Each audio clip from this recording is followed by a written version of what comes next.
fazendo a leitura de alguns versículos. Malaquias, capítulo 1. Um livro antes de Mateus, o último livro dos profetas menores.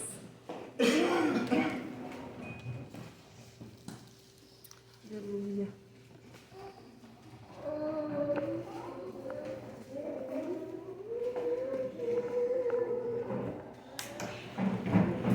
Amém? Todos encontraram? Amém.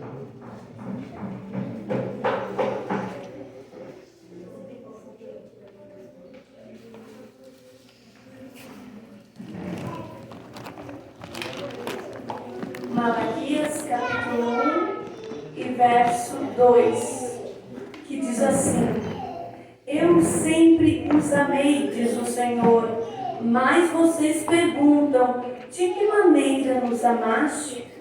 Não era Esaú, irmão de Jacó, declara o Senhor. Todavia eu amei Jacó, mas rejeitei Esaú. Versículo 6. O filho honra seu pai, o servo o seu senhor. Se eu sou o pai, onde está a honra que me é devida? Se eu sou o Senhor, onde está o temor que me deve? Pergunta o Senhor dos exércitos a vocês, sacerdotes. Capítulo 2 e verso 7. Porque os lábios dos sacerdotes devem guardar o conhecimento, e da sua boca todos esperam instruções na lei, porque ele é o mensageiro do Senhor dos exércitos, mas vocês se desviaram do caminho e pelo seu ensino causaram a queda de muita gente. Vocês quebraram a aliança de Levi, diz o Senhor dos exércitos. Capítulo 4 e verso 2. Que diz assim: Mas para você que reverencia o meu nome, o sol da justiça se levantará, trazendo cura em suas asas, e vocês sairão e saltarão como os bezerros soltos no curral. Depois esmagarão os ímpios, que serão como pó sob a sola dos seus pés, no dia que eu agi, diz o Senhor. Amém? Você pode sentar-se.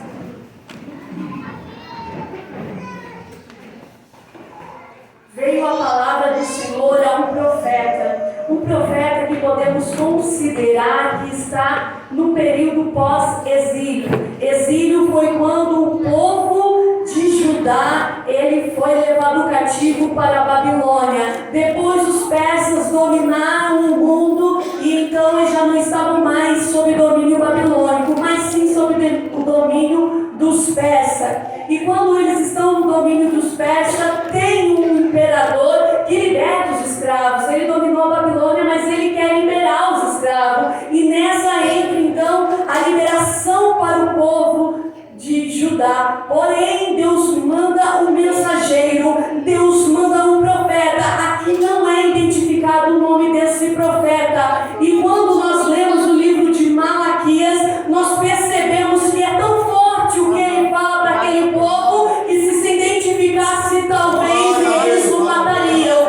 Mas ele dá o nome de Malaquias, que significa meu mensageiro, mensageiro de Jeová. No período em que o povo foi cativo pela desobediência dos pais, no período em que o sofrimento está dominando, no período em que eles vivem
assim. Eu sempre amei. É uma afirmação. Mas então por que estou vivendo isso? Será que Deus ama a todos? Deus ama a todos? Deus ama? A Bíblia diz que Deus amou o mundo de tal maneira que deu o seu filho. Você daria o seu filho por amor a alguém? Você colocaria o seu filho numa cruz? Você doaria esse seu filho por amar a humanidade? Mas Deus amou o mundo sim. Deus colocou, porém Ele diz assim, que o amor do Pai não está. Quem é amigo do mundo? Então Deus ama os seus filhos. Deus amou o mundo de tal maneira. Mas o amor do Pai não está naquele que é amigo do mundo. Se Deus amou o mundo, Deus amou as pessoas. E Ele deu seu Filho para dar salvação. Porém, o amor do Pai não está nas tragédias que as pessoas cometem, nos comportamentos que as pessoas estão fazendo. Deus não está no ódio, Deus não está na vingança, Deus não está na tristeza, Deus não está habitando na maldade, mas Deus está dizendo: ei, vem para perto de mim, que eu seja o seu mundo. Começa a renunciar as coisas, as obras do maligno, os seus que se inimigo do mundo, do sistema que ele oferece, do que a libertinagem oferece, e dizer: eu sou do Senhor. Glória, aleluia. Essa mensagem de Malaquias são 4 capítulos. E ele está falando para 2 tipos de pessoas, 2 grupos. Ele está dizendo que tem um grupo sem reverência, tem um grupo de sacerdotes que não me honram, tem um grupo de pessoas que escutam quem não me honram, mas tem um grupo que está me honrando, que tem sacerdotes com reverência, que estão ouvindo a minha palavra. Tem esse grupo, e nesse grupo tem pessoas que escutam. Agora, o Judá está dividido. Aquele povo de Deus está dividido. Um povo escuta Deus e o outro escuta o homem. Então, que tipo desse? O primeiro grupo que ele está falando, dedicando 3 capítulos de Malaquias, o mensageiro vai falar mais para o primeiro grupo. Que grupo é esse? Amantes de si mesmo. O grupo que prefere a glória dos homens. Nesse grupo tem uma liderança. Vai ter pastores sem amor que querem a lã da ovelha. Que é isso? Ela quer o que você produz, mas não quer te colocar no caminho da verdade. E esse povo que está dentro desse grupo quer ouvir apenas o que lhe apraz, apenas o que sacia a sua vontade. E então se identificam em ouvir a mentira. E a mentira, ela causa um estrago tão grande na vida de quem pratica e na vida de quem escuta. É só você pensar um dia na sua vida como a mentira chegou nos seus ouvidos, te deixou confusa, fez você agir e reagir, e depois você descobriu a verdade, mas aí já tinha feito um estrago. Porém, a mentira, ela se parece com a verdade, mas a durabilidade dela é fraca, porque a verdade aparece e a mentira desaparece. O segundo grupo é o grupo com reverência, o grupo que honra a Deus e que prefere a glória de Deus. A Bíblia vai dizer que ou você ama Deus, ou você ama o mundo, ou você prefere a glória de Deus, ou você fica com a glória dos homens.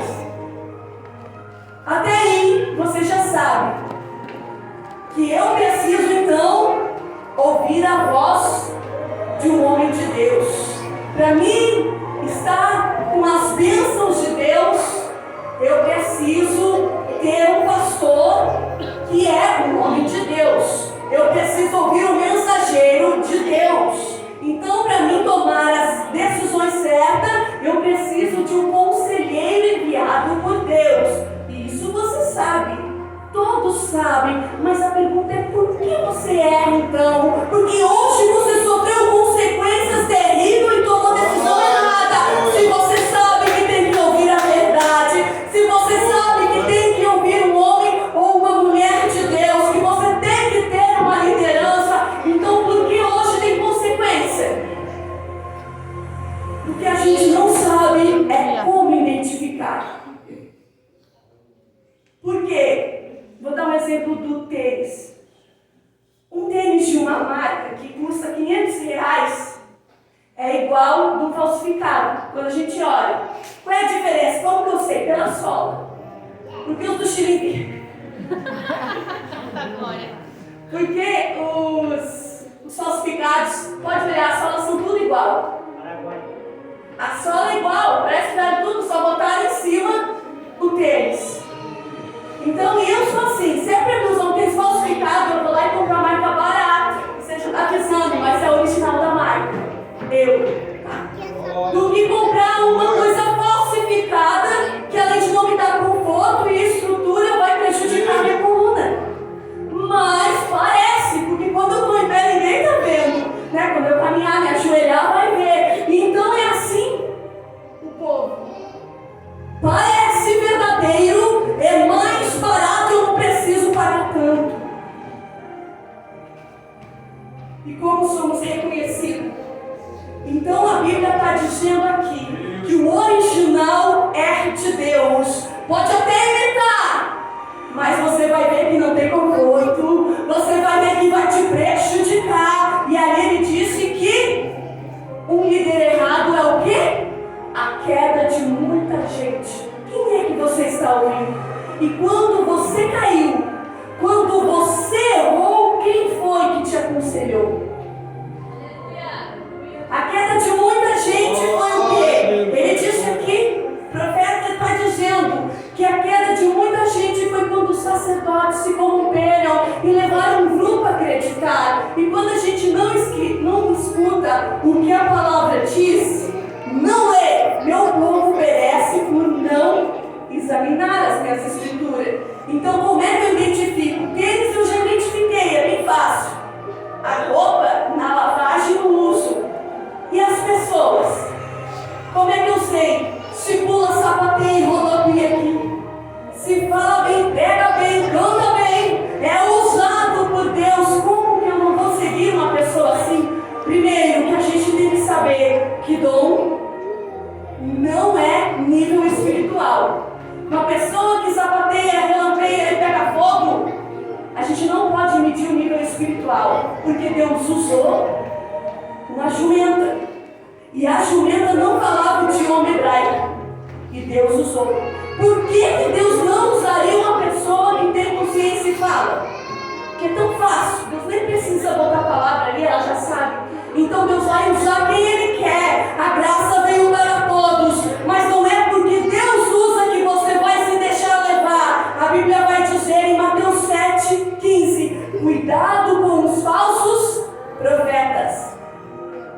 Ele vem a vocês vestidos de pele de ovelhas, por dentro são lobos devoradores. Cuidado com aquele que não diz a verdade sobre a palavra, que diz assim para você: um pouquinho não faz mal, ai o que tem, Deus nem está vendo, todo mundo erra, fulano faz, por que você não pode fazer? Não, eu sou do grupo que vai reverenciar Deus.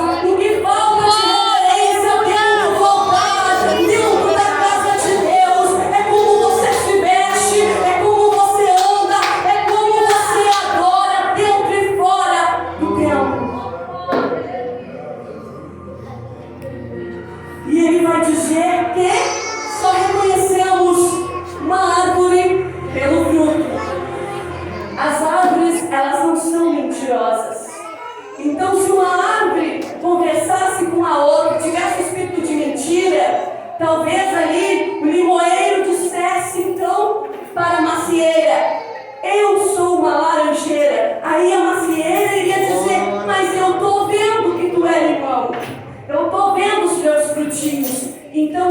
significa que essa mensagem, simbolização de Cristo na terra, ele disse assim, que as pessoas vão parecer ser o que não é, porém no período da frutificação tu vai ver que aquela árvore não produziu laranja, ela produziu foi um limão azedo para você. Então nós temos que ver o que? Se a pessoa é mentirosa, se a pessoa não cuida bem do seu lar, se a pessoa não reverencia a Deus com o seu pagamento, com as suas ações, que pega e prejudica os outros. Esses tais não devemos seguir, porque são lobos que querem devorar o teu coração, que querem te levar para a maldade e te enganar. Mas quem devemos seguir então?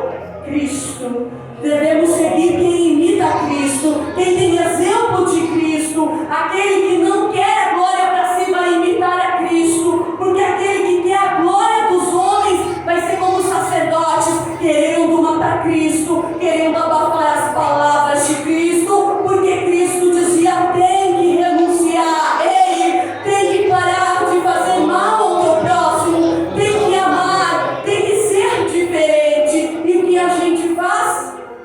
Vai escutar o que você deseja. E se você deseja se parecer com Cristo, o louco não vai te enganar, o falso profeta não vai te enganar. Mas se agora no teu coração está querendo que alguém te reconheça, que alguém te elogie, que alguém faça você crescer, esse alguém aí vai ser o lobo, porque o lobo ele namora a ovelha, ele começa a se encantar por ela, rodear. Então toda vez que o teu coração estiver ligado ao engano, querer um elogio, vai ser a sua queda.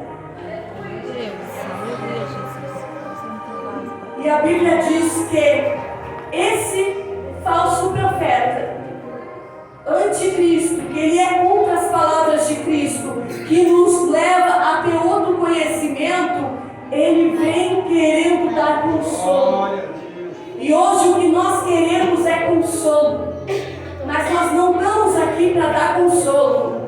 Você não tem que dar consolo, você tem que dar solução de problema. Mas pessoas querem resolver os seus problemas ou querem apenas assim: ai, irmã, mas tu é forte, ai, continua, Deus vai te abençoar. Não, nós somos os profetas do Senhor para determinar mudança, para determinar novidade de vida. Não podemos consolar, não. Se está errado, tem que falar: te arrependa.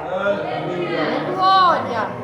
Nós não podemos ouvir e dizer: ah, fica assim, não, é luta, não, vem aqui, vamos resolver. Um bom pastor, ele vai fazer isso. Ei, qual é o teu problema? Tá isso, qual é o teu comportamento? Qual é as tuas atitudes? O que tu pretende fazer para mudar isso? Está nas tuas mãos. Dentro do primeiro grupo, sem reverência, que segue um líder sem reverência, estão as vítimas do lobo, que são indo tragadas. Mas Deus está dizendo assim: eu te dou um recomeço. Para você que foi vítima de uma tragédia, para você que foi vítima de uma escolha errada, para você que até agora não fez história, para você que ficou dentro da história de um lobo devorador, que devorou tua alma, que devorou teu sentimento, Deus está dizendo: ei, tem uma nova oportunidade, uma oportunidade para lavar a tua alma, para limpar a tua consciência, para te fazer novamente profetizar, te levantar e mudar a tua situação, seja ela sentimental, financeira ou espiritual. Mas Deus está dizendo aqui: reconheça onde caíste. Reconheça onde foi a tua queda. Para não cair mais, tem que reconhecer. E como que é a nossa queda? Mateus 4. Jesus está falando da tentação, que ele sofreu 3 tipos de tentações.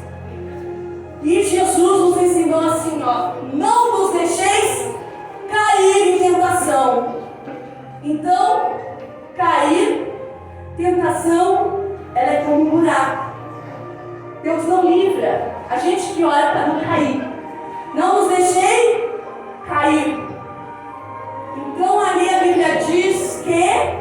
A queda do povo é quando escuta uma pessoa sem Deus. É quando escuta um amiguinho sem Deus, sem temor, que desobedece pai e mãe. A queda de muitos, a queda do futuro é quando nós não damos ouvido para quem entende, para quem é espiritual e quer fazer coisas que Deus não te chamou. Aí você cai. Então reconheça qual foi a queda da tua tentação. Reconheça quando você caiu, te levanta e não passe mais perto deste buraco. Se você não passa por cima, porque Deus pode te livrar, mas a ação de caminhar e escolher o caminho é teu.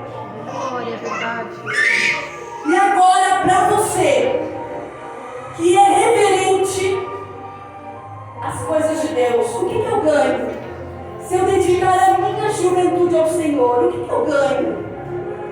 Porque o mundo vai te influenciar assim, ó. Esse é o tipo de pessoas amantes de si mesmo. Eles não querem Deus. Eles, além de querer um compromisso consigo, em vez de amar o próximo, é amante deles mesmo. Eles preferem o dinheiro, a ganância. Eles preferem tudo que o prazer, a carne pode dar, a concupiscência do mundo. E esses aí vão dizer: ei, você é nova, aproveita a sua vida. Aproveitar com o quê? Nós estamos aqui para plantar o nosso futuro nos atos do Senhor, no altar de Deus, como um sacrifício vivo. É o teu corpo, é a tua alma, é a tua mente. O que eu ganho, irmã? O que eu vou ganhar se eu me colocar para Deus, se eu renunciar?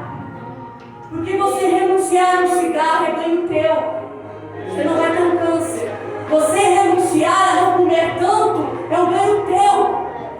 Não vai ter tanta doença. Se você renunciar a não roubar, é um ganho teu. Tu não vai para prisão. Se você renunciar a não trair o seu esposo, a não trair a sua esposa, é um ganho teu. Você vai permanecer com a tua família. Mas agora o que você pode renunciar para Deus, que seja para Deus, que não seja retorno para você? Aí ele diz: tudo que for no teu corpo, um corpo seja um templo do Espírito Santo, o teu vestir seja para Ele, seja sacrifício. O mundo vai olhar e dizer: ei, que loucura é essa? O teu cabelo seja um sacrifício. Faça um voto com o Senhor a partir de hoje: eu sou teu Deus, Senhor. Eu renuncio às minhas vontades, eu renuncio aos meus desejos para estar na tua casa. Isso é plantar no reino de Deus. É quando alguém te ofende e você se humilha, aí Deus te exalta, aí Deus vai fazer a obra na tua vida. Não tem nada a ver com o outro, mas é sobre você. É sobre você influenciar alguém a ser mais próximo de Deus. Então o que nós ganhamos? Segundo grupo, que ouve o nome uma mulher de Deus, que se reverencia, que tem temor ao subir aqui. É assim, ó: o sol da justiça se levantará. Tem um versículo que diz que Deus deu o sol para o justo e para o injusto. Deus deu a chuva para o justo e o injusto. Deus deu, mas o sol da justiça não é para todos. Deus deu o sol para o justo e para o injusto, mas o sol da justiça se levantará para quem? Para quem reverencia o meu nome, o nome de Deus. Para quem ouve, Ele está dizendo: como que você tem me honrado? Qual é a tua atitude que você tem honrado a Deus? Ele está falando nos 10 mandamentos lá, todo mundo sabe, não precisa ser crente para saber que tem que honrar pai e mãe. E como você tem honrado a Deus que é teu pai? Só sabemos dizer que Deus é pai, que eu sou filha de Deus, mas a honra ao pai está onde? Glória, é verdade, Jesus. Deus ama todo mundo, mas a honra está onde? Onde nós estamos reverenciando o nosso Senhor. E Deus está dizendo assim: mas para quem? Você te analisa que grupo eu estou. Será que eu estou no grupo de quem está adorando, de quem está reverenciando, de quem está ouvindo a voz de Deus, seguindo a Bíblia? O sol da justiça se levantará para você. E sabe o que é o sol da justiça? É que o sol ele queima, só o sol ele estraga, só o sol a gente não aguenta. É a luz e a justiça é a sombra, porque ele fala que nas suas asas traz a cura. Então para você, além de sol, além de vida, ele tem cura, ele tem salvação nas suas asas. Que isso? Que asa é essa? Aquele que habita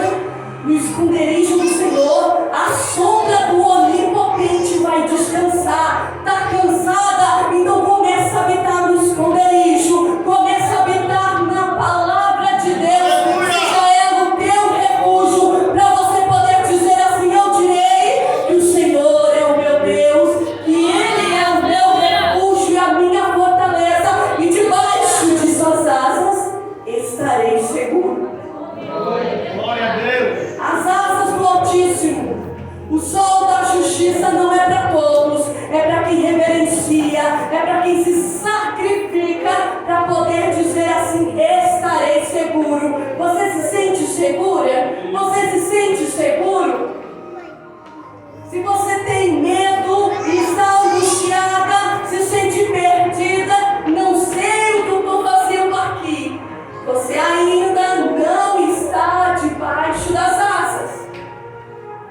Está vivendo numa escuridão, mas para você que se sente numa escuridão, não consegue ver a luz no fim do túnel, parece que o mundo está cinza, não tem cor, está triste, está tipo um temporal, porque o mesmo Deus que fez o temporal foi o Deus que fez a calmaria.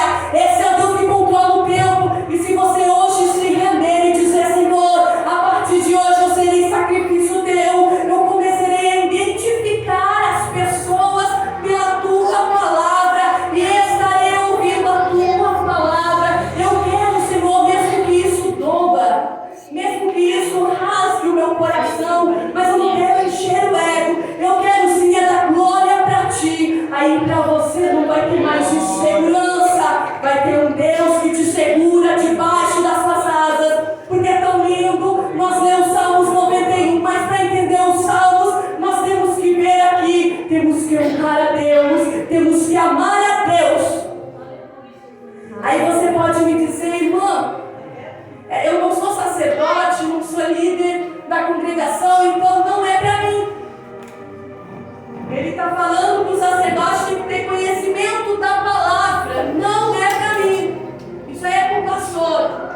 Aí lá em Pedro, 1 Pedro, versículo 2, o apóstolo Pedro, aí já não estamos no Velho Testamento, nós estamos após o ensino de Jesus, está dizendo o quê? Mas vocês sois a geração eleita, o sacerdócio real. Agora Jesus morreu na cruz e te constituiu como um sacerdócio real dele aqui na terra. Agora ele te deu essa oportunidade. Quando você aceitou Jesus e se batizou, ele te transformou numa geração eleita para o céu, naquele sacerdócio real, nação santa, povo adquirido. Para quê? Para que Deus te fez sacerdócio real? Para quê? Para ficar sentado aí? Para fazer de qualquer jeito? Não! Foi para anunciar as virtudes daquele que vos chamou das trevas para a sua maravilhosa luz, para o sol da justiça, para a luz, porque ele é luz, ele é calor, ele é brilho, e ele brilha para a tua vida. Então, como você tem anunciado as virtudes, como você tem anunciado as maravilhas do Senhor, se ele te transformou em sacerdócio, porque o sacerdócio ele tem que ter conhecimento da lei. Ele está dizendo: reflita, medita na Bíblia dia e noite para não errar, examina para não errar, para não tomar decisões erradas. E ficamos como? Preferimos um celular, preferimos qualquer coisa, mas não dedicamos só um pouquinho do nosso tempo para orar, para jejuar, queimar nossa carne, para oferecer um tempinho com Deus. Deus tem saudade da tua voz, Deus quer ouvir você chamar por Ele, não apenas como uma emergência, mas sim para dizer: Deus, eu agradeço por esse dia, eu agradeço pela oportunidade, está difícil, mas eu tenho segurança, porque eu habito no esconderijo. Maravilha! Não podemos ser como aquele povo que ainda fica criticando e dizendo: onde está o amor de Deus? O amor de Deus tem que estar dentro do seu coração, porque Deus é o amor. Se você tem Deus, você sente o amor dele, mas quando você não sente amor é porque ele está distanciado e ele é sensível.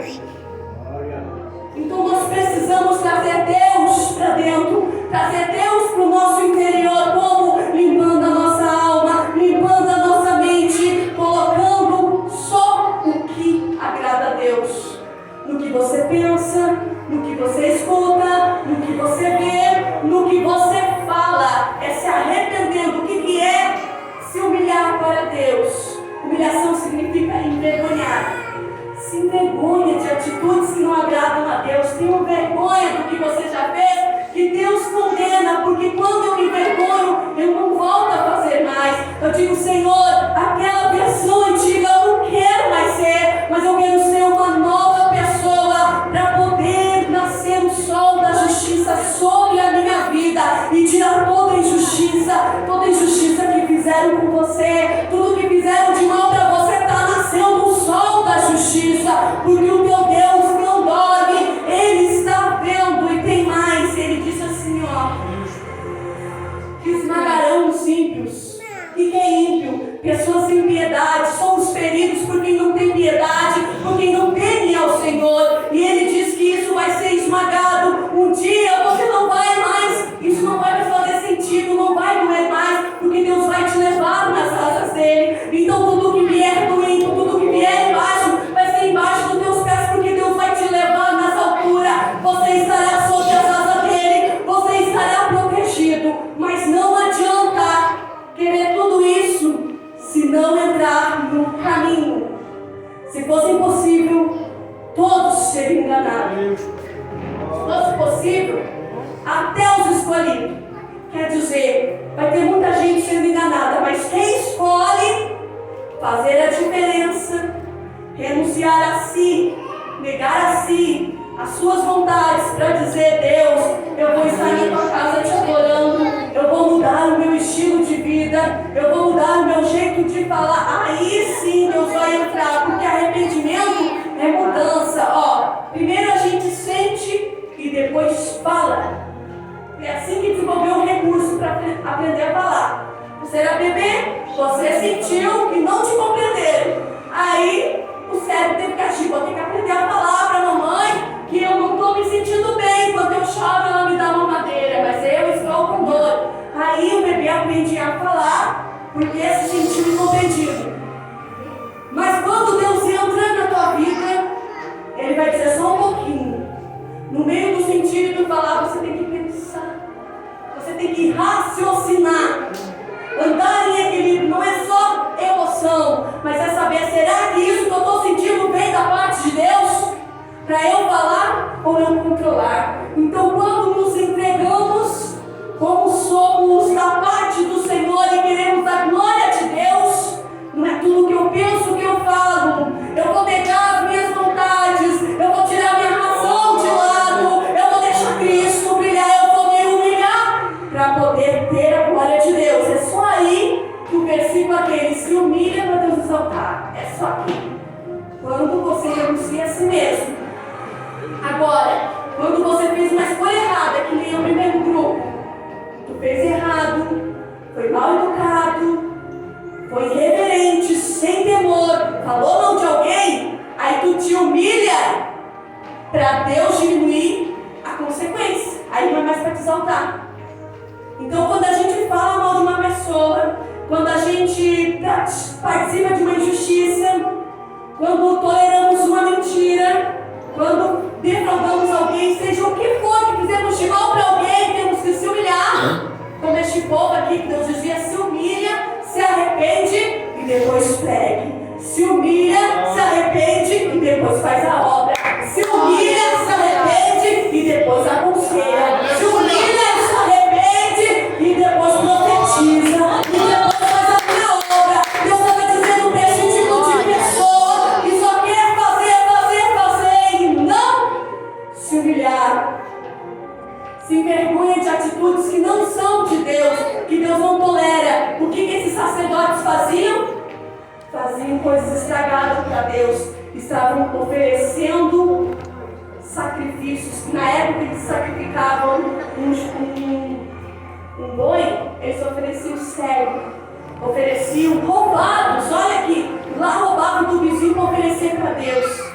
E Deus dizia que já não queria mais, não tolerava mais esse sacrifício. Roubar dos outros, copiar os outros, pegar as coisas dos outros, vai ser original na minha presença, vai ter autenticidade e ser melhor, pagar o preço pelo meu sacrifício, senão vou reprovar. E naquele dia eu enviarei o meu Salvador. Então foi a última vez que Deus falou com o povo, foi esse recado. Foi a última mensagem. E depois você tem uma página em branco na Bíblia que Deus ficou 400 anos sem falar com o povo, porque não se arrependeram, não ouviram um profeta. E hoje a mensagem do Senhor é: se você está no grupo errado, agora começa a participar da equipe de Jesus, da equipe daquele que vai te levar para o céu e fazer a diferença. Porque senão depois só a próxima geração vai poder ouvir o João Batista. Senão ele vai deixar um tempo, porque ele está falando Mudança de vida para quê? Para um novo sol, para um novo dia, para uma nova vida. E dá tempo, porque Jesus está voltando. E quando Ele voltar para você, se voltasse hoje, tu estaria preparado? Como diz a Bíblia, não tem defraudado o nome do Senhor, não tem desonrado, não tem desrespeitado Ele, tem temido Ele na presença, tem sido fiel e verdadeira e não tem andado de aparência, porque Deus não gosta de aparência. Está difícil, está doendo, confessa para Ele, mas não podemos ter uma vida de aparência, amém? Glória. Você crê? Então eu